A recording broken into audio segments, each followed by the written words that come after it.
Wilson Morales from Black Film and TV. Hello, folks. How's it going? Hi, Wilson. It's good to see you again. Yeah. You know, I was in Toronto. We spoke and I had a little coffee. Yeah. But here we are now. The movie's about to be released. Let's say it on the record. What went into not only writing, producing, directing this project, and where did it stem from? Minhal. It's been a long process. It started in 2018, and it came from a very personal place. I'd lost my father years before, and I'd gone home to Chicago, and my siblings and I were trying to figure out what to do with our family home, and it was a really different place. I was reeling from that loss and really trying to reconcile my relationship to, my family and to the city that I hadn't been to in a very long time. And I wanted to explore the concept of home and what it means to someone in a movie, but I didn't want to do it in an autobiographical way. I took this very different approach of really interviewing people, and I was put in touch with former Cabrini Green residents. I'd known about Cabrini Green since I was growing up in Chicago. I had never lived there, but Cabrini Green is a very important part of the city and the city's history. And it's a community, a very vibrant community that was dispersed. And as I was interviewing people, I was trying to understand their relationship to a place that no longer exists. And I was learning new things about Cabrini Green and their lives, their day-to-day lives. And I was very surprised to hear stories that I'd never seen before. And that was very much the motivation behind making the film, was to present this place, this community, this family, these two boys, in a way that I don't feel like we've already seen. And it is specifically from this perspective of these two boys, it was because for children, this was the only place they'd ever known as home. And I really wanted the audience to understand what this place meant to them and why it was so important. And it was really the structure of the story, it was about these two kids and their friendship.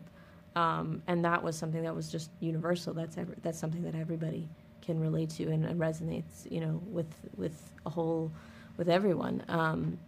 So it was a very long process in making this film, but it really came from a place of curiosity and not with any intention to lead the film in a direction. It was just, I'm open, and I heard stories, and then those stories found their way into what eventually became this movie.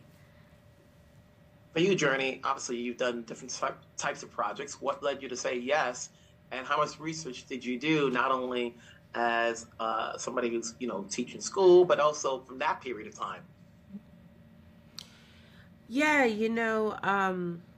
I think what led me to the project, one, I was a fan of our filmmaker's first film, and was leaning in based on all right, it's exciting to see what she's gonna do next, and then when I read the script and was asked to come on board, not just as a member of the cast, but also as a member of the producing team, and meeting with Minhal and just feeling her spirit. She has such a collaborative spirit and such a desire to just tell the truth. And so we dove in and really, worked on the script and just worked on these characters together. And, a lot of the research process, she shared a lot of her research with me. I then met Miss Annette Freeman as well, the mom of the late Dantrell Davis. And man, that was so impactful for me. One, she's such an incredible woman, and the way she has used her life to bring voice to her son's legacy and to try to prevent this from happening to future children or moms and dads, but also just her spirit, and her light and I'll never forget just hugging her. And even though when we shot the film, I think it would have been almost 30 years since she lost her baby. And that emotion was so fresh and just right here, and so I felt a real charge to not just tell the truth about women like her, but tell the truth about women like my mom, you know, who was a single black mom, my grandmother, who was a single black working mom, myself, you know, who is now a mother to my son, raising a black boy, and what does it mean to raise a black boy in America in 1992? How do you protect their joy? How do you protect their light? But also the talks you got to have with them, and that fear that just kind of hovers, you know. So yeah, I think as with any character, I just really try to approach it from the inside out. And with Dolores, had a lot of inspiration. Mm-hmm. And then there are the kids. You know, these kids are the center of the film. They're guys outstanding. Are the names that sell. You know, you guys are the names that sell, but it's the kids. There's the lightning rod. Yeah. You know, he's talking about bringing them on. You know, had they had experience, and then after you're done, Jurnee working with the kids. You know. Yeah. Yeah. So Minhal, can you share that experience of, you know, bringing these two boys? Yeah, I'll be the short story is that they were just out there and we found them. After going through hundreds of kids. Yeah, hundreds of kids. I was wondering, before you say that, I was wondering when people say, "Oh, we went through hundreds of kids." Like, how does that work? You know what I'm saying? There's like, casting why director. does it take 100 kids to decide on one or two? Yeah, and it was a long process. You know, I was very adamant that we don't make the movie unless we find the kids, because they are the heart of the story. Yeah. We had incredible help. Our casting directors, Aisha Coley and Claire Simon, worked with us in finding the kids. It took a year and a half, hundreds of submissions.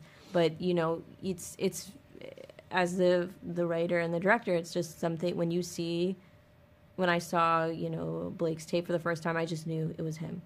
And then Gian, you know, he was from Chicago, he's from Hyde Park, and it was just so clear. He felt like he was already part of the fabric of the movie. And when they were together, it was incredible. Their chemistry together it's in the film. Right. And it was undeniable that these are the kids and we need to cast them in the movie. They brought everything. They brought a level of truth, you know, that you really want to try to preserve in kids when you place them on screen. You don't want to mess with it too much. And kids are such natural actors. They have great imaginations, great curiosity. They play in their room already. You know, they're playing characters. They're writing stories and directing the piece. And so with them, I think one of the most exciting things about me coming on board was being able to be a part of, you know, ushering forward stories like this, where I'm like, I want my son to be able to watch, you know, just coming of age films about our childhood and about our kids just doing everyday things, you know. Growing up, I saw so many stories that I was a fan of and didn't get enough. There were a few of them, like Crooklyn, you know. Yeah. We love that film. Yeah. But not enough of them. And so having a story that is centered around two little black boys, it was very, very exciting. And they absolutely crushed it. They're naturally gifted, and they hold this film on their shoulders. Before I let you go, there's a lot of films that are out, whether it's on theaters, streaming channels, cable. You know, a lot of it's all about marketing to let people know, hey, this movie's out there. What's the lesson you want people to learn going in or coming out from seeing this movie? Is there a lesson or a message? Minhal? It's what Malik says in his essay to me, when he's writing about his home and what home means to him.